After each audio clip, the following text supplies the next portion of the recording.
Hello all, welcome to Roja's my vlogs. మనం ఇవాళ శ్రీ విష్ణు సహస్రనామ స్తోత్రములోని 103వ పాదము 103rd పాద నేర్చుకుందాము.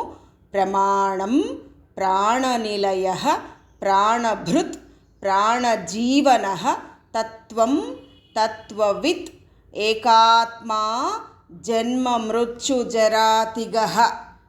ప్రమాణం తనకు తానే ప్రమాణమై ఉన్నవాడు పరమాత్మ. ఎటువంటి వాడు? శుద్ధ చైతన్య స్వరూపుడు కదా, సర్వజ్ఞాన స్వరూపుడు. కాబట్టి సమస్తము కూడా ఆయన నుండే గ్రహించబడుతోంది.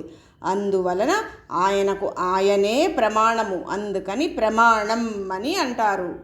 ప్రాణనిలయ, ప్రాణములకు నిలయమైనవాడు.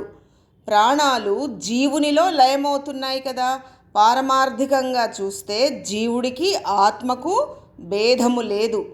ప్రాణాలను జీవులను తనలో లయం చేసుకుంటాడు కాబట్టి పరమాత్మను ప్రాణనిలయుడు అని అంటారు.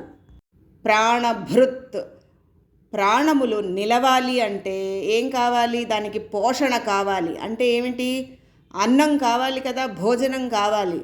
పరమాత్మ అన్నం రూపంలో ప్రాణాలను నిలుపువాడు, అంటే పోషించువాడు. కాబట్టి ప్రాణభృత్ అని అంటారు.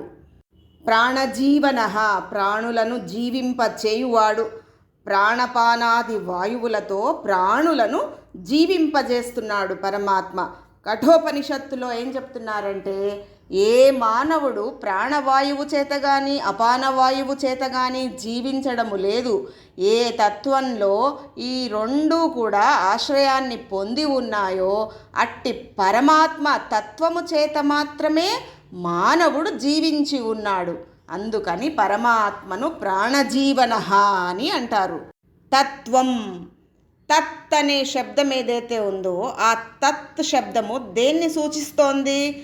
బ్రహ్మాన్ని సూచిస్తోంది. బ్రహ్మము తానే అయి ఉన్నవాడు కాబట్టి తత్వం అని అంటారు. తత్వవిత్, తత్వాన్ని అంటే తన స్వస్వరూపాన్ని తెలిసినవాడు కాబట్టి పరమాత్మను తత్వవిత్ అని అంటారు. ఏకాత్మ అంటే ఒకటే ఆత్మ. అన్నిటిలోనూ అందరిలోనూ పరమాత్మయే ఉన్నాడు కదా. ఎలా ఉంటున్నాడు? అన్నిటిలోనూ ఉండేటటువంటి ఒకే ఆత్మస్వరూపుడు కాబట్టి ఏకాత్మ అని అంటారు. తైత్తరీయోపనిషత్తులో ఏం చెప్తున్నారంటే, కంటికి కనిపించే ఈ జగత్తంతా కూడా ఆదిలో అంటే మొదట్లో ఒకే ఆత్మతత్వముగా ఉన్నది. జన్మ మృత్యు జరాతిగ. పరమాత్మ షడ్భావ వికార శూన్యుడు. షడ్భావాలు అంటే 6 భావాలు, 6 వికారాలు.